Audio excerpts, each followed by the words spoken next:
What's up, YouTube? This is Too Raw for TV. Alright, so this video I'm going to talk about Lonzo Ball, who had his best game of the season, and I think it's probably his second best game of his career.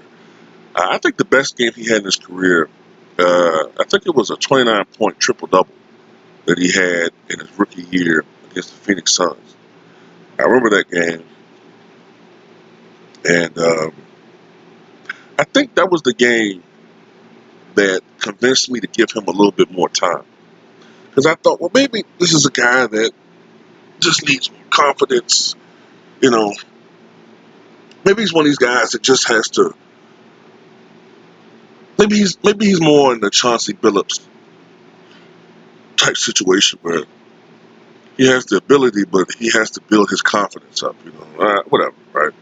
But no, this is his third year, and he's pretty much shown what he is. Now, like I said, he had a good game, 27 points on 10 of 20 shooting, along with 8 rebounds and 10 assists. I think the final score was 127, 112. But this is the thing. And a lot of Lonzo Ball fans, well, a lot of Lonzo Ball fanatics are jumping up and down at this performance. But the thing about it is, look, the Houston Rockets, they didn't have James Harden nor Russell Westbrook. So, in essence, it's like Lonzo Ball was going up against a G League team. Okay? Uh, Eric Gordon's just coming back, right? So, yeah, in essence, he was going up against, for a night, the worst team in the NBA. And he still couldn't crack 30. See, this is the thing that Lonzo Ball fanatics aren't quite getting. It's the overall. See, look, we're looking at the total body of work. We're looking at the entire canvas. We're looking at the entire painting. You know what I'm saying? Not one game, not one little brilliant stroke or one great stroke in a canvas full of shit. You know what I'm saying? If this is, this ain't a Bob Ross. I don't know if you guys get that reference. He was big on PBS back in the day, the Afro, the painter. This isn't one of those great Bob Ross or Pablo Picasso paintings. This is Dookie. This is bullshit. Maybe a couple of good, you know, professional strokes here or there, but the overall work, the body of work, is not impressive to say the least. One good game every 20 games does not make or unbreak or undo, I think is a better word to say, the bumditude that is Lonzo Ball. Okay? I'll make a comparison. Kwame Brown. Kwame Brown was number one overall draft pick in 2001. All right? Michael Jordan, of all people, picked him just before he came back down and became a basketball player again. And he catches hell for that to this day. Now, was Kwame Brown the worst basketball player in NBA history? No. I think the worst number one pick in recent memory is Anthony Bennett. Kwame Brown was actually not a terrible player, but to be drafted number one, you expect, if not a superstar, you expect an all-star level player. Kwame Brown, in certain situations, could show you he had ability, but it was never sustained. And he really lacked confidence. And like Lonzo, that's similar. And also, when heavily pressured and in certain big game situations, he faltered. He was extraordinarily inconsistent. His career high, I just looked up before I did this video. His career high was in the 2003-2004 season, Kwame Brown. He had a game like Wilt in some ways, or Elijah Warren. 30 points, 19 rebounds, like maybe 4 blocks. I mean, he dominated that game. If you just saw him from that one particular game, you would think Kwame Brown was the best center in the NBA. But as we all know, Kwame Brown was a certifiable bust. Now he was able to play for shit like 10 years, you know, because he had ability, but he was not able to play at the level that everybody expected him to play in a sustained manner. And that's why Kwame Brown is one of the biggest busts of all time. Inconsistency. Lonzo Ball is the epitome of inconsistency. It's not that he can't play at all. It's the fact that he's so fucking inconsistent. You can't depend on this guy to give you X amount of points on any given night. Yes, he had a great game against a team without his two best players. But when he goes up against maybe the Lakers, whoever, he might give you a goose egg. He might give you 2 points on 2 of 9 shooting. You know what I'm saying? You don't know with this guy. And this is his third year. If he was a bright-eyed, bushy-tailed rookie, you'd be willing to give him more, give him the benefit of the doubt. But this is his third year. He's not a rookie anymore.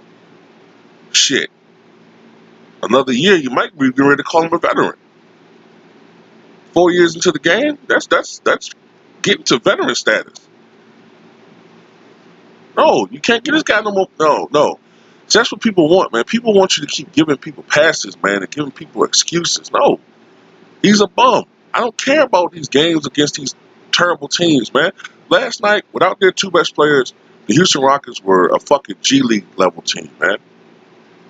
And they still only won by fucking 50. Well, I don't want to discount uh, some of those dudes, CJ Tucker and all those dudes. But without those two dudes, they're probably one of the worst teams in the NBA. Come on, let's be honest. And they still only won by fucking 15 points.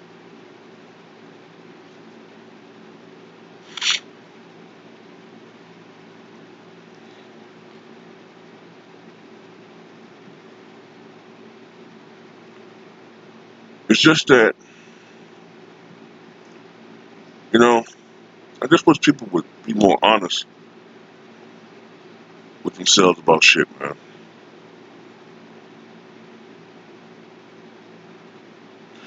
Look, let me bring this comparison up. Now, who's the one guy that people kept comparing him to when he first was drafted? Jason Kidd, right? Now, could you imagine Jason Kidd? Now, scoring was never his strong suit, right? But could you imagine Jason Kidd playing in a game,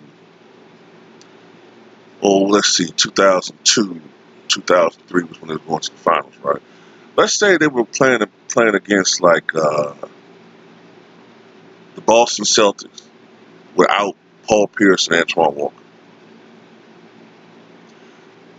Man, I guarantee you the Nets would have blown them out by about fucking 25, 30 points. And I wouldn't be surprised if Jason Kidd fucking had like, shit, 35 points, 11 rebounds, and 17 assists. Like he would have had a monster game. Without their two best players, Jason Kidd, it's all about the mental aspect of it as well. A lot of people don't quite understand the mental aspect of sports. You know what I'm saying? And you don't start to appreciate that until you get older. You start looking at things like, man, how the fuck was this dude able to beat this guy? It had to be rigged. It had to be fixed. No, a lot of times the mental aspect of it plays a huge role in these things, psychological warfare. Um, some of you guys are younger, man, but Muhammad Ali was 32 years old when he got in the ring against George Frazier in 1974. George Foreman was 25 years old. I don't know why they keep saying he was 24. He was 25.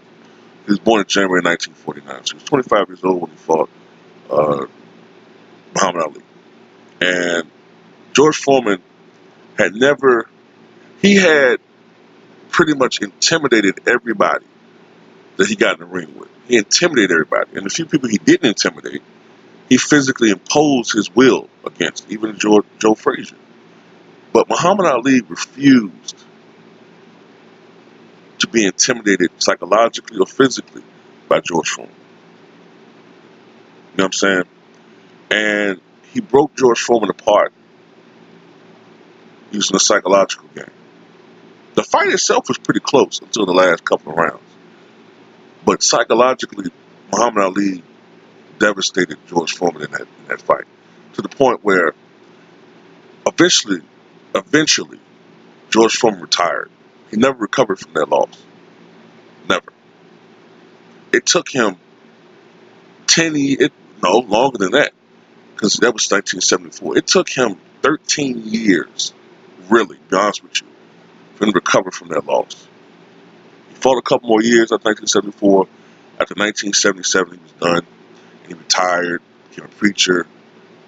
Uh, he had to find something to give him the strength, the mental strength, the psychological strength to resume his boxing career and to have an edge where he no longer had the physical edge or advantage that he had when he was a younger man. But the psychological strength that he had more than made up for that. And I think a lot of young people don't quite understand the psychological aspect of sports.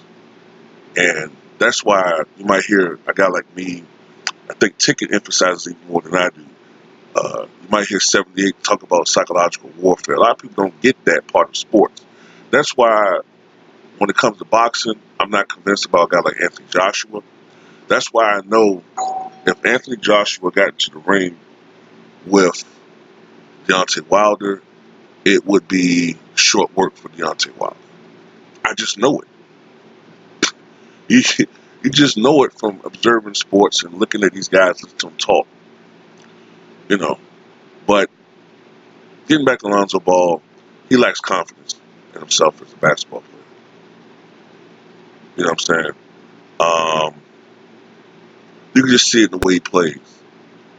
He's passive for the most part. He's not very aggressive. He can be easily taken off stride. He can be bullied.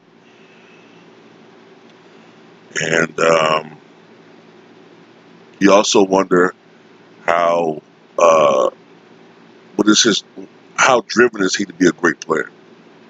Kobe Bryant was driven to be a great basketball player. Not to go too old school on you guys, but Jerry West was driven to be a great basketball player. Jerry West wasn't as basketball ready as Oscar Robertson was.